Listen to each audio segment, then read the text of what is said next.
How do Civil War skirmish lines deploy in varied terrain?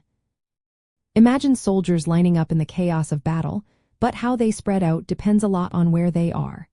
During the Civil War, skirmish lines were a key part of fighting, especially when moving through different kinds of land. These lines were made up of small groups of soldiers called skirmishers, usually 2 companies, or about 200 men. They formed loose lines with groups of soldiers called comrades in battle, spaced about 5 paces apart. These groups were separated from each other by 20 to 40 paces, giving them room to move and adjust.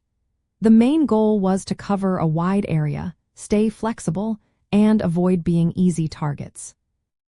In open fields, soldiers spread out in a straight line, keeping their formation as much as possible. Officers helped keep the line steady, but soldiers could shift slightly to find better cover or match the terrain. This way, they could fire at the enemy while staying protected. When moving into wooded areas, skirmishers used trees, bushes, and natural features for cover. They moved in groups, bending around obstacles like fallen logs or thick brush, making it harder for the enemy to see or shoot them. They took advantage of any ground that offered protection, like ditches or rocks, to stay hidden and effective. On hills or uneven ground, skirmishers adjusted their spacing and line length to match the slope. On steep inclines, they kept their groups closer together for better communication and support. On ridges, they often positioned themselves along the crest, using the high ground for better observation and cover. In swampy or marshy areas, movement slowed down a lot.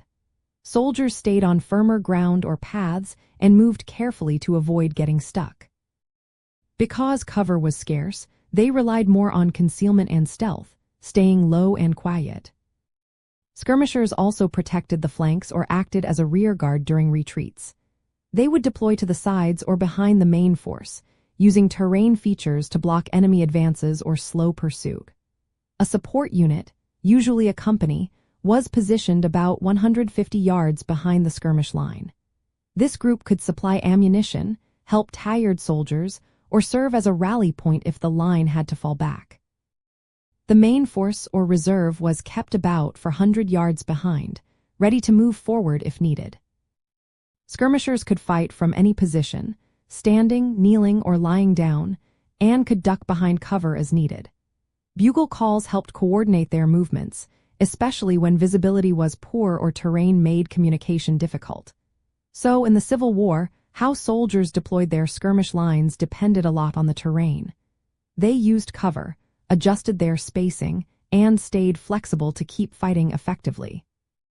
Whether in open fields, thick woods, or muddy swamps, their tactics changed to match the ground beneath their feet.